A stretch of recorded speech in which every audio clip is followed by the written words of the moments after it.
సాయిరామ్ గారు, ya myself Hemamalini here. So చాలా మీరు కూడా ఇందాక నుంచి చెప్తూ ఉన్నారు, ఈ సినిమా నాకు బెస్ట్గా నిలుస్తుంది, నాకు కాన్ఫిడెన్స్ ఉంది అని చెప్పేసి. సో అదైతే కనిపిస్తుంది. బట్ క్వాలిటీ పరంగా బాగుంది అని అన్నారు. బట్ ఇక్కడ మేము విజువల్గా చూసిన ట్రైలర్ మాకు అంత క్వాలిటీ పరంగా ఇంపాక్ట్ అయితే రాలేదు. I'm so sorry, I'm saying straightly this.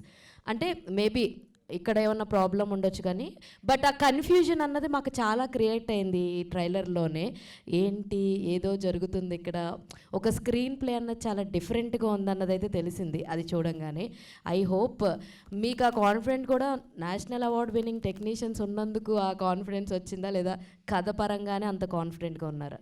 లేదు, ఫస్ట్ మీరు అడిగింది క్వాలిటీ గురించి. ఇక్కడ మనం వాట్సాప్లో ఫార్వర్డ్ చేసే ఫార్మేట్ ఉంటుంది కదండి, దాంతో ప్లే చేసాం. సో యాక్చువల్గా క్యూబ్లో మనం ఫార్మేట్ చేసింది కాదు, ఇది మహా అయితే ఒక 7 MB 10 MB ఉండే ఫార్మేట్. సో అక్కడ అప్పుడు అందుకే టెక్నికల్ ప్రాబ్లం అయినా అలానే ఇక్కడ ప్లే చేయాలండి, మన లేకపోతే మన క్యూబ్లో లోడ్ చేసి చేయాలి. సో అదంతా పెద్ద ప్రాసెస్. ఇప్పుడు నెక్స్ట్ చేస్తున్నారండి, అది రెక్టిఫై చేశారండి. అంటే మీరు అడిగిన క్వశ్చన్, ముందు కథ తర్వాత టెక్నీషియన్స్ వచ్చారండి. కథ చెప్పిన తర్వాత ఈయన అన్నయ్య ఇప్పుడు ఈ కథకి ఎవరు సముద్రగన్ గారు తీసుకుందాం అంటే, అది సముద్రగన్ గారు అనేవాడిని నేను. లేదు, ఫోన్ చేశారు, సముద్రగన్ గారు దీంట్లోకి జాయిన్ అవ్వడం జరిగింది. అలా రాజీవ్ రవి గారు అని పేరు చెప్పగానే రాజీవ్ రవి గారు నాకు ఎలా తెలుసండి, గ్యాంగ్స్ ఆఫ్ వసేపూర్ నాకు చాలా ఆల్ టైమ్ ఫేవరెట్ ఫిల్మ్ అండి నాకు. అంటే అప్పుడు మనకి డివిడీలు అంటే ఒక 10 years 7-8 years బ్యాక్ డివిడీస్ ఉండేవి. డివిడీస్ మేకింగ్తో సహా కొన్నాను నేను. ఆయన రాసిన బుక్ ఉంది, ఆ బుక్ కూడా తెప్పించుకొని అసలు దాని మీద ఏంటి వీళ్ళు ఎలా చేశారు, చాలా న్యాచురల్గా చేశారు ఆయన డైరెక్టర్ గారు అని దాని మీద ఉన్నప్పుడు వినోద్ ఆయన పేరు చెప్పారు. ఆయన పేరు అనేసరికి షాక్ తిన్నానండి. ఎందుకంటే ఆయన రాడు. ఒకటి కథ నచ్చాలి, 2 రెమ్యునరేషన్ సెకండ్ థింగ్ అండి ఆయనకి. సో ఆయన రావడం, తర్వాత గోపి సుందర్ గారు రావడం, వీళ్ళందరూ టెక్నీషియన్స్ తర్వాత వచ్చింది. ముందైతే నాకు కథ, వినోద్, ఈ 2 నమ్మకం అన్న. సో సాంగ్స్ కూడా చాలా బాగున్నాయి. Tell us about music. Only 2 songs మేము విన్నాం. ఎన్ని సాంగ్స్ ఉన్నాయి? ఎందుకంటే ఇలాంటి మూవీస్కి ఆర్ఆర్ కానీ బ్యాక్గ్రౌండ్ స్కోర్ కానీ it's like key for the film. So musical పరంగా కూడా 2 songs ఉన్నాయండి. 2 songs సిద్ శ్రీరామ్ గారు పాడారు.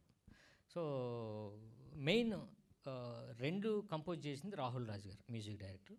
But background score Gopi Sundar గారు. సో బ్యాక్గ్రౌండ్ స్కోర్ మీరు సాంగ్స్ ఎలానో విన్నారు, చాలా బాగున్నాయండి. బ్యాక్గ్రౌండ్ స్కోర్ అసలు పీక్ రేంజ్లో ఉంటుందండి. అంటే ఒక్కొక్కసారి మనం భయపడతాం. నిజంగా నేనే 2 సార్లు చూసిన తర్వాత ఈ మధ్యలో ఒక్కొక్క దగ్గర వేస్తూ ఉంటారు ఇలా. సో అక్కడే నేను ఒకసారి ఇలా అంటే చిన్న జర్కేయాను. నిజంగా బ్యాక్గ్రౌండ్ స్కోర్ చాలా దీనికి ప్లస్ పాయింట్ అయింది గోపి సుందర్ గారు. All the best. Thank you అండి. Hi Sairam, this is Rani from Telugu sound team. So first of all మీరు సాంగ్స్ చూపించినప్పుడు చాలా కూల్గా, చాలా సెటిల్డ్గా కనిపించారు. మీరు వెంటనే మళ్ళీ రస్టిక్ లుక్లోకి మారిపోయారు. సో ఎప్పుడు కూడా మాస్ లుక్స్నే ట్రై చేస్తూ ఉంటారు. మీరు మాస్ లుక్స్తో వచ్చిన కానీ మాస్ క్యారెక్టర్స్తో వచ్చిన సినిమాలు బంపర్ ఆఫర్ కానీ 143 కానీ బాగా హిట్ అయ్యాయి. సో మరి ఇది ఎలా ఉండబోతుంది? ఏమైనా డిఫరెంట్గా ఉండబోతుందా క్యారెక్టర్ మీరు చేసిన దానికంటే? డెఫినెట్గా మళ్ళీ కంబ్యాక్ ఇస్తారా ఈ క్యారెక్టర్? కంబ్యాక్ కంపల్సరీ అండి. ఇది కంపల్సరీ రావాల్సింది, తప్పదు మరి. ఇంకా ఈ సినిమా నాకు డెఫినెట్గా మళ్ళా ఓకే నేను పని చేసుకోవడానికి ఇది నాకు ఉపయోగపడుతుంది ఈ సినిమా అండి. అంటే ఇందాక మీరు ఏమడిగారు? అంటే రస్టిక్ ఓకే, నేను అదే మాస్ అంటే 143 బంపర్ ఆఫ్రో చేశాను. బట్ ఏదైనా ఆర్టిస్ట్ డిఫరెంట్గా ట్రై చేయాలని చూస్తూ ఉంటాడు. ఆ టైంలో నాకు ఇలాంటి లాయర్, క్రిమినల్ లాయర్ ఆ క్యారెక్టరేషన్తో నాకు వచ్చింది. నిజంగా వినోద్ నాకు బాగా తెలుసండి. ఇందాక వినోద్ చెప్పినప్పుడు అర్థం అవ్వలేదు, ఈయన 17 yearsకి డైరెక్టర్ అయిపోయాడు కేరళలో. అయిపోయి ఫస్ట్ ఫిల్మ్ యాక్షన్ ఫిల్మ్ చేశారు. సో అంత క్లారిటీ ఉన్న వినోద్ నాకు ఫ్రెండ్ అయిన తర్వాత, నాకు కథ చెప్పిన తర్వాత డెఫినెట్గా నన్ను బాగా ప్రొజెక్ట్ చేస్తారు అనే ఇది చేయడం జరిగింది. అండ్ ఇలాంటి థ్రిల్లర్ జోనర్కి ఏంటంటే మూవీస్లో కంటే కూడా, అంటే థియేటర్స్లో కంటే కూడా ఓటీటీలో కొంచెం రెస్పాన్స్ ఎక్కువ ఉంటుంది. సో మీరు అంటే థియేటర్కల్ రిలీజ్ చేయబోతున్నారా, లేదంటే ఓటీటీలో కూడా చేస్తారు? Feb 7th థియేటర్ అండి. ఆటోమేటిక్గా అంటే నిజంగా మీరు చెప్పాలంటే థియేటర్కి యాప్ట్ అయిన ఫిల్మే, కాకపోతే ఇంకా యాప్ట్ దేనికంటే ఓటీటీకి ఈ ఫిల్మ్ అని. సో డెఫినెట్గా థియేటర్లో రిలీజ్ అవుద్ది, మాకు మంచి టాక్ వస్తుంది. తర్వాత ఓటీటీలో మీరు వాచ్ చేయొచ్చు. ఫిబ్ 7th తండేల్ కూడా రాబోతుంది. అవును, సో అవును. మరి కాంపిటీషన్ అంటే అది హై బడ్జెట్ సినిమా. అవును. సో కాస్ట్ అండ్ క్రూ కూడా కొంచెం పెద్ద కాస్ట్ అండ్ క్రూ అవును, అది. అవును. సో మీరు అదే రోజు రిలీజ్ చేస్తున్నారు, మరి ఎంతవరకు అందుకే అండి competition? తండేలుతో రావట్లే, తండేలు పక్కన వేస్తున్నాం. సో అంతే, తండేలుతో రావట్లే, తండేలు పక్కన మా ఒక పథకం వస్తుందండి. All the best. అందరికీ కంగ్రాచులేషన్స్. సరే అండి. ట్రైలర్ బాగుంది, కానీ అది ఇందులో కథ మీరు మాట్లాడే కథ అంతా చెప్పేశారు. నేనండి ఇందాక కూడా అన్నారు ఒక లాయర్గా చేస్తే ఏముంటుంది అందులో కిక్కు. అందులో ఇంకో షేడ్ ఉంది, ఆ షేడ్ కూడా ఇక్కడ చూపించారు. అందులో ఇంకా కాంటెస్ట్లో విలను ఎవరు అని చెప్పడం కూడా అందులోనే ఉందా అని అనిపిస్తుంది. 2 షేడ్స్ ఉన్నాయి మీలో. బహుశా మీరే అందులో అదే ఉండవచ్చు.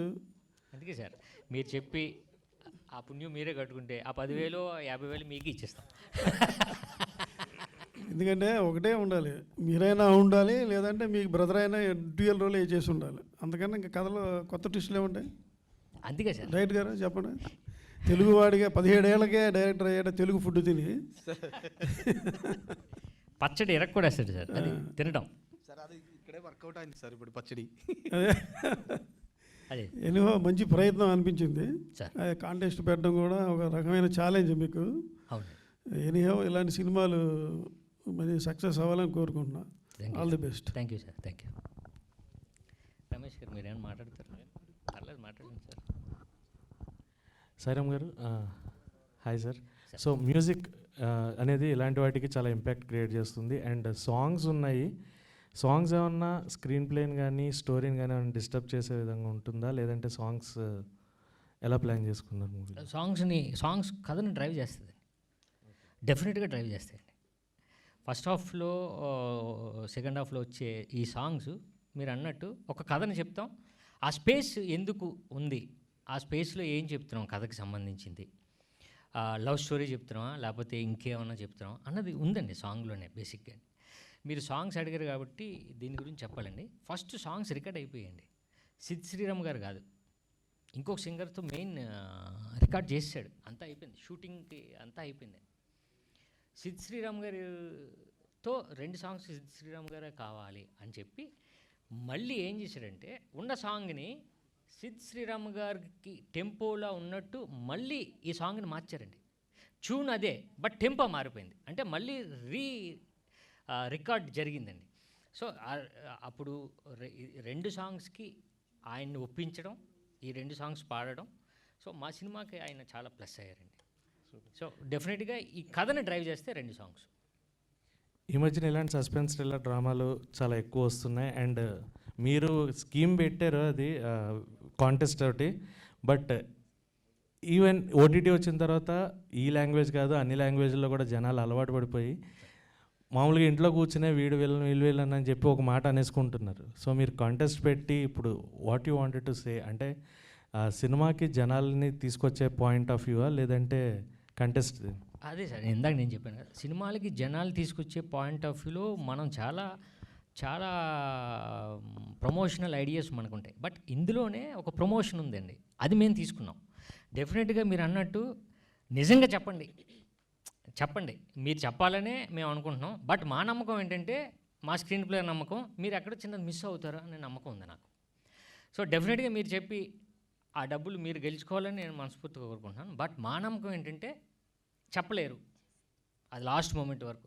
నిజంగా మనం అమెజాన్ కానీ నెట్ఫ్లిక్స్లో కానీ అందరికీ తెలిసిపోద్ది ఈయన వీళ్ళని మీరు లాస్ట్ మూమెంట్ అంటే 10 minutes ముందు వరకు మీరు చెప్పలేరు.